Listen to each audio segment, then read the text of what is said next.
As we briefly looked at in the last episode, realism is one of two major ideologies in international relations theory. Realists generally view the international system as a combative place where states don't cooperate but instead compete with one another for power in the international system. Today, we're going to examine realist ideas in much more depth in an effort to understand how they think and how they view the international system. As we have previously established, the international system is made up of a variety of actors, each with their own role. For example, you have large charities, non-governmental organisations, and intergovernmental organisations. These are all good examples of actors in the international systems apart from states. However, realists place a great deal of importance on the role of the state within international relations, believing it to be the most important actor in the global governance system. Whilst this doesn't mean realists discredit other actors, they do see them as lesser than states. This largely comes down to the fact that states are sovereign, whereas non-governmental organisations, charities, and IGOs aren't. For example, if we were to examine how realists view intergovernmental organisations and their relationship with sovereign states, we can see how realists view the state as a more important actor than intergovernmental organisations. Realists view IGOs as a lesser entity than a state, built to serve the needs of its members but not to do anything greater or go against them. Therefore, realists believe that if the IGO is no longer meeting the needs of its members, then the disaffected state should leave the IGO, as it's no longer in that state's interests to remain in an organisation that does nothing to benefit them. Therefore, we could say that Brexit is an excellent example of realist political thought in action, as the EU was helpless to stop the UK leaving. Another reason realists generally see the state as more important than IGOs is ultimately the success of an IGO depends on its member states. As the majority of IGOs are international forums, without the support of their member states, it wouldn't be able to achieve anything. Take for example the United Nations Security Council, that cannot act without the consent of its members and is powerless to do anything if a vote fails or one of the permanent 5 members chooses to veto it. The failure of IGOs to do anything without the states behind it agreeing to it is why realists place the primacy in the international community on individual states rather than IGOs. Realists also point out how powerful states can act outside of IGOs, effectively doing whatever they want. States ultimately have the freedom to act inside and outside of international bodies such as the UN if they wish to. For instance, the UK and USA invaded Iraq in 2003, without UNSC approval as they knew it would be vetoed. This is an excellent example of how powerful states can ignore IGOs, even. Realists believe that international relations exist in an anarchical world. A good way to understand what exactly this anarchical world is to view it as a Hobbesian state of nature on a global level. In a Hobbesian state of nature, the absence of a strong central authority, in Hobbes's case an absolute monarch, led to a state without rules, where life is solitary, poor, nasty, brutish, and short. Realists extrapolate this to the international system, believing that, as states are the paramount actor in the international system, the absence of a central authority with more power than a state means that the international system lacks strong institutions needed to contain this anarchy. Now, it's important to remember that anarchy isn't rioting or social unrest, just a world without a strong central authority. Realists view the anarchy is creating a world of self-help, where states need to be powerful enough to protect themselves, as they cannot rely on other forces such as IGOs to protect them. This would normally be done by building up defences, such as an army, navy, air force, or secret service. However, Hedley Bull, a realist thinker who is influential in the ideas of the anarchical world order, believed that states may attempt to create some international order through networks of alliances or international law. However, this would only be done if it was in a state's interest. A good example of this is NATO, which was in the interest of its member states as it protected them from the USSR whilst defending America's interests by preventing the spread of communism in Europe. Therefore, it is important to remember that despite the existence of an anarchical world order, states can work together. However, this is more often motivated by self-interest rather than any high-minded liberal ideas such as common humanity. Despite the potential for cooperation, it is still important to remember that realists believe states are constantly seeking to increase their power and influence. This competition will naturally drive states to conflict in the anarchical world order. Now, before looking at the consequences of the anarchic world order, let's look at an example of it in action. One good example is the Russian annexation of Crimea in 2014. This happened when Russian-backed separatist militias entered the Crimean Peninsula in the Black Sea and, in the space of a few months, declared independence, following this up with a referendum that resulted in them joining Russia. To understand why this Russian land grab happened, we first need to understand Ukraine. The country is largely split between the east and the west, with close and growing ties to NATO, the US, and the EU, which has only been helped along by the annexation and other Russian military actions in eastern Ukraine, while the country still has close economic ties to Russia that had lasted since the collapse of the USSR. This can be seen by the fact that following the collapse of the USSR, Ukraine allowed Russia to use a warm water port in Sevastopol, Crimea, as it had been Russia's only warm water port prior to the collapse of the USSR.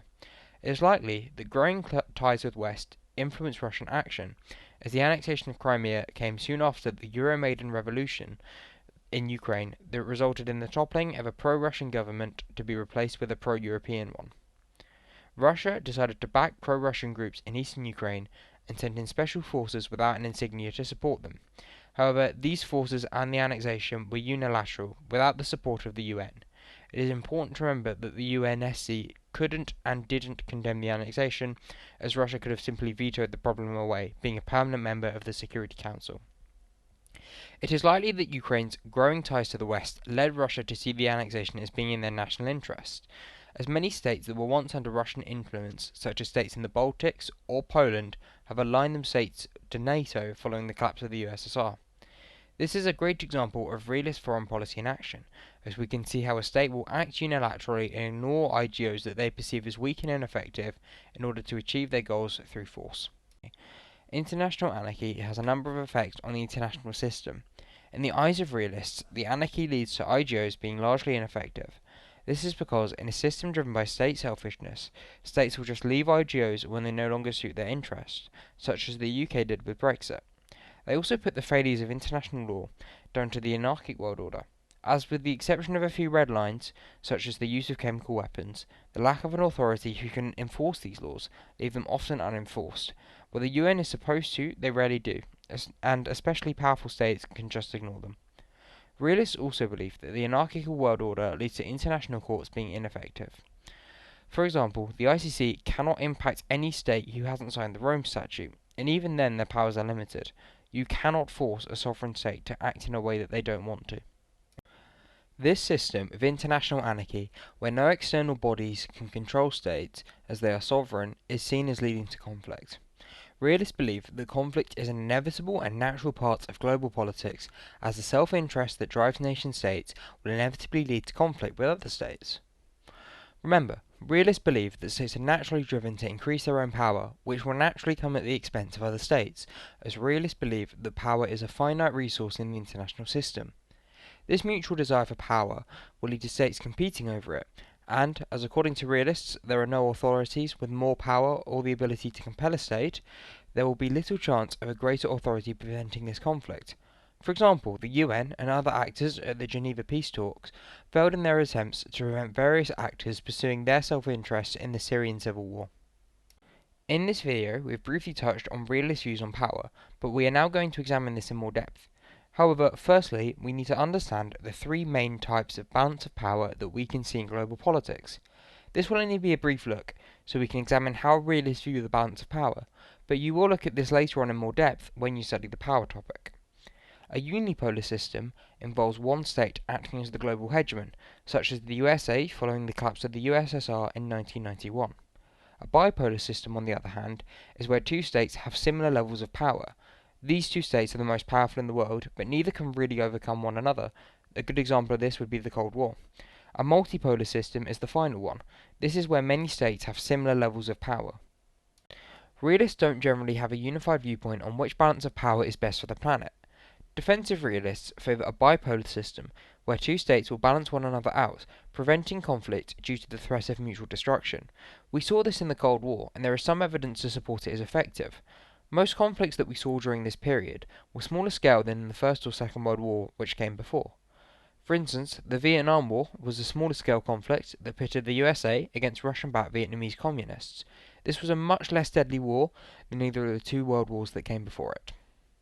Other realists, however, believe that a unipolar state which is able to dominate all others, enforcing its views and decisions in such a way that just the threat of retaliation from the unipolar power is enough to make countries conform to the desires of the unipolar state, would be the best model for preventing future conflict.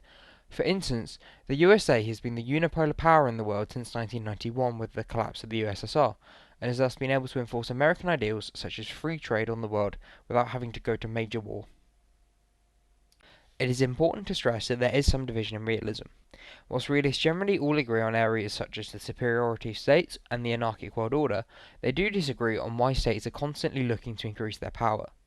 Offensive realists believe in a concept known as the tragedy of great power politics. This is the belief that states will constantly wish to increase their power to gain hegemony over their rivals. Offensive realists believe that this will constantly lead to conflict, and potentially a multipolar international system with many great powers. Defensive realists believe that states are motivated to gain power, not to become the hegemon, but instead due to the self-help system of global anarchy. Defensive realists would argue that the state in itself isn't naturally power hungry. However, in order to survive in an anarchic world, states are forced to hold moderate amounts of power in order to maintain stability and protect themselves internationally. Defensive realists generally advocate for a bipolar system of power, where two states stand opposed to one another, such as the USA and the USSR. As we have seen, realists view increasing military capacity as essential for the survival of the state. This can be through conventional means such as the acquisitions of warships, aircraft, and more troops, or through more unorthodox methods, such as developing nuclear or chemical weapons, or developing new technology to give you an edge over rivals. However, other states may see this military build-up as a threat or a symbol of aggression, even when it is only being done to protect the state from others. This will likely lead other states to increase their military capabilities out of fear or a desire to preempt any war with a quick show of aggression against the initial state. This can lead to an erosion of trust with countries that are rapidly increasing their military capacities, as it can be seen as an act of aggression. We saw this recently with the AUKUS nuclear submarine deal between Australia, the US, and the UK. This deal will make Australia the seventh nation to possess nuclear submarines, and has been seen by China as an act of aggression from the three allies, especially as the US and China continue to oppose one another. Another good example of a security dilemma in action can be seen in Eastern Europe. Following the collapse of the USSR, many former Soviet states instead chose to align with the US and NATO, and, as a condition of NATO membership, states have to increase the military spending to 2% of GDP. This has worried Russia, as countries that they see as being in their historic sphere of influence have instead aligned themselves with the West, increased their size of the armed forces, and allowed for Western troops to base there. As these countries that Russia used to have influence over have aligned with the West, Russia has become more aggressive. It has increased the size of its own military and had a more assertive foreign policy regime with the annexation of the Crimean Peninsula and the invasion of Donetsk and Luhansk. This has led to a dramatic rise in tension between Russia and their NATO allies, not helped by being on the opposite sides of the Syrian conflict and other incidents such as the Salisbury poisonings. Hi all, I hope you enjoyed this detailed look at realism. The next video in the series will be a similar take on liberalism.